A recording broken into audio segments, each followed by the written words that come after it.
ખૂબ જ એવા સારા સમાચાર છે ખેડૂતો માટે હું આ વિડીયો બનાવી રહી છું। ગુજરાત સરકાર દ્વારા ખેડૂતો માટે એક મહત્વનો નિર્ણય લેવામાં આવ્યો છે। ઉનાળુ મગની ખરીદી ટેકાના ભાવે ગુજરાત સરકાર કરશે।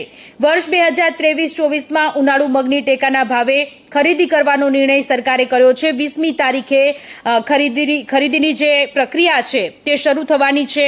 આશરે રૂપિયા 108 કરોડની કિંમતનો 12,633 જેટલો મેટ્રિક ટન જથ્થો સરકાર ખરીદે તે પ્રકારની અત્યારે સ્થિતિ અનુમાન લગાવવામાં આવી રહ્યું છે।